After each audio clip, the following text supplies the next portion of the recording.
This is an interesting piece, and it says Uber massively outperformed Lyft on wait times. And they speak to this analyst. And what I like is sort of like the data that they look at to basically justify that type of statement. Why did we make this sort of claim? Well, we actually look at hard data, and then we analyze that data, and we come up with this interview here, or with these answers. So check it out. Walk us through the thesis here. Walk us through, buddy. And what really led to this downgrade in terms of the broader ride-sharing market and what you're seeing. Yeah, thanks. Nice to be here. So, I think it was a couple of things. We do a sort of quarterly tracker where we use 400 rides across the 10 largest cities in the country to try and get a sense both directionally how both companies are doing, so effectively the ride-hailing industry as a whole in the U.S., and then we also look at it, obviously, Uber versus Lyft on a relative basis. And I think with this analysis, what sort of changed was that we found a couple of things. One, the industry overall saw a little bit of an uptick in terms of time to pick up, which is how we gauge how well supply is doing versus demand. I think magnitude-wise, Uber wasn't so concerning, but I think Lyft's increase being more than 20 points higher than Uber was sort of the concern. And then secondarily, I think Lyft's pretty exposed to the West Coast, which, for those who aren't aware, has been obviously lagging in terms of coming back to work and showing more normal behaviors post-COVID. And with a fifth of the business, we think being in LA, San Francisco, Portland, Seattle, places like those, we look at LA as a pretty hard proxy for how Lyft's doing, and there Uber massively outperformed, I would say, in terms of wait times relative to Lyft. And so finally, to us, it kind of suggests that there may be something bigger, more structural in nature going on in terms of Uber being able to acquire that driver supply. And as a result, it kind of forces us in the position of having to change our rating, which is obviously what we did. Brad, is there also something, is there some validation behind Uber being more of the super app at this point? And Lyft has made it very clear they're just going to focus on transportation. More so than just the super app at this point, I think just the platform approach, right? Delivery of all things. Ain't no super app. Retail and restaurant, as well as the ride-hailing aspect. And so I think, obviously delivery benefited tremendously during COVID, and we think that obviously helped lubricate bringing drivers onto the platform on the ride-hailing side. For Lyft, certainly things have been challenging at times over the last year. Used car pricing, women don't tend to want to do ride-hailing as much as men because of safety factors. They'll be more apt to doing delivery. So factors like that have impeded ride-hailing demand, and that's, I think, to the point of yes, Uber having sort of more of a structural advantage from a platform perspective. Hey, Brad, it's Julie here.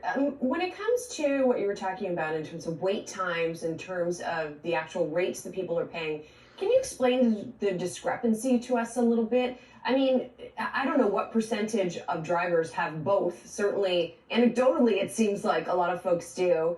But I wonder why it is that there would be such a significant gap in wait times between the two services. Yeah, we've historically found it always varies a little bit. Usually the magnitudes are somewhere between 5 and 15% in terms of the number of minutes someone would have to wait. Historically, we've actually found Lyft frequently, basically in 90% of our samples. We've been doing this since both companies went public. Frequently, Lyft is the faster vendor, and this time around, Uber was the fastest vendor. We've only captured that one time in the 3 or so years that the companies have been public. So there's always going to be minor discrepancies, and of course, we get beaten up a little bit for having small sample sizes. But I think historically, when we've run this analysis, certainly over the last few quarters, we found it to be instructive of trends that ultimately the companies talk about, like driver incentive shortages, which we called out back in March in the same analysis, and then the companies, Lyft in particular, called it out on the May conference call when they reported Q1 earnings. So, Brad, It's interesting right now as we continue to tee up another earnings season. We're going to hear a lot about companies who are battling macroeconomic conditions, everything from war in Ukraine all the way to wages as well. And especially on the wage front, given how so many drivers are classified for Lyft, for Uber, for the ride-sharing companies, how much of that is it clear? How much of that is actually being passed through to consumers, and how much of that we're seeing in our price increases? Yeah, I think anecdotally for all of us who may have taken an Uber or Lyft over the last month or two, or 6 months for that matter, prices have obviously seemed very elevated. And, I think that was a combination of demand coming back on the margin more strongly, and then obviously the company's still playing catch up on a driver supply basis. I think over time, as driver supply ticks up, and we do expect it to get better for the industry overall, to be clear, you will actually start to see prices come down. And effectively what that means is it's drivers achieving better utilization, so effectively driving more minutes within, say, a given hour. And so what's nice about that is actually the companies can allow price to come down, and that's not necessarily a negative thing financially for the companies. Brad, before we let you go, you also cover some of these social media companies, Meta, Snap, and also Pins. Which company are you most concerned about going into this earnings season? That's a very challenging question. I think overall, certainly there has to be a lot of skepticism around the advertising industry with macro concerns and supply chain concerns and costs in many cases, as well as rising wages. That those three factors can obviously cut into small and medium-sized business confidence in particular, and ad spend is an easy place to start making cuts. So now he's discussing a whole different topic here, but I do want to make a follow-up video when he says he thinks that rider prices will come down, right? I don't want to address that in this video. I'm going to make a standalone video. I disagree with that. I'll lay out my reasons why I don't think rider prices will come down. Check out that video.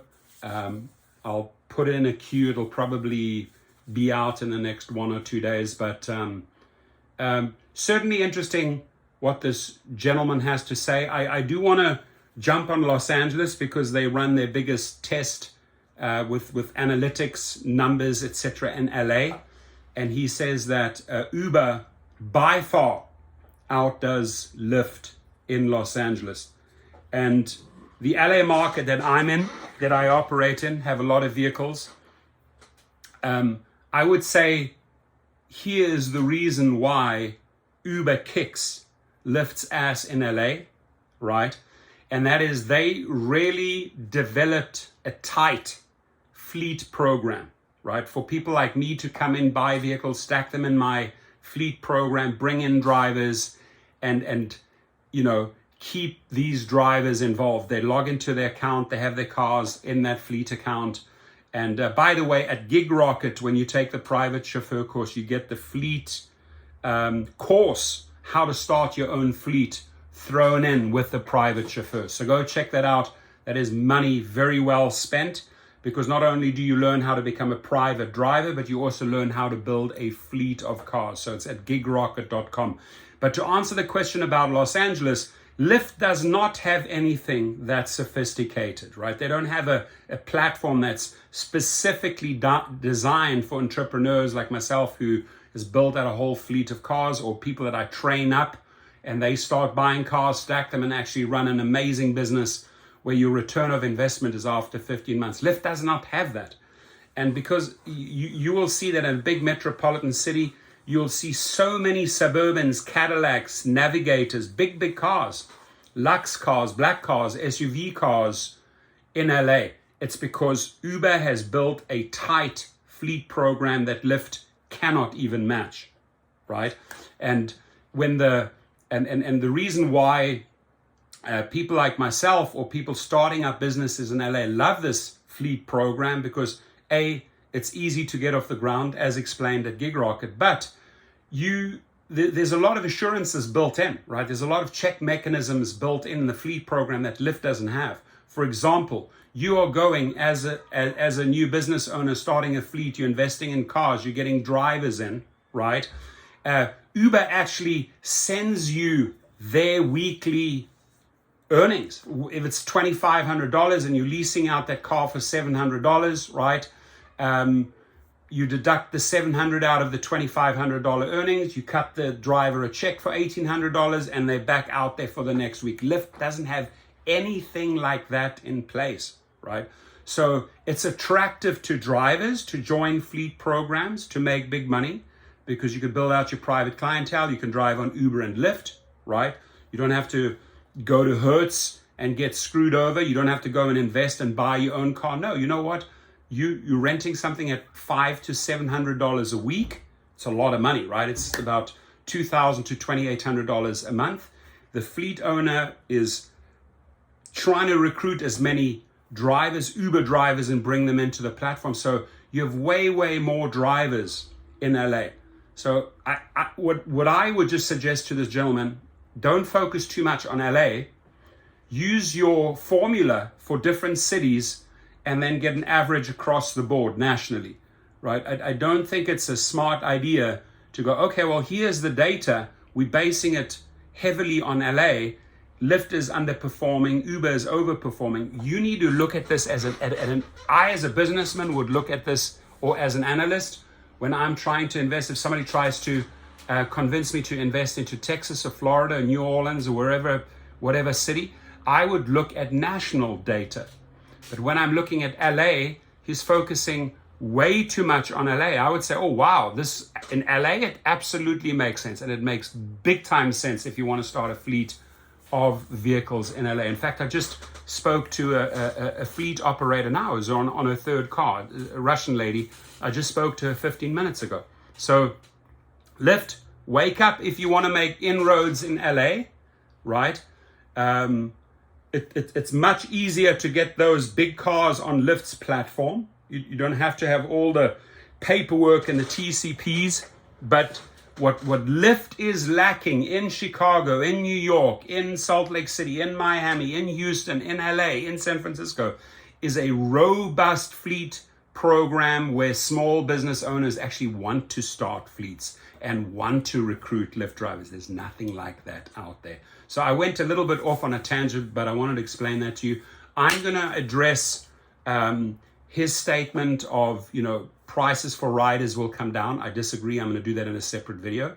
But great video. Your feedback, please. Thank you.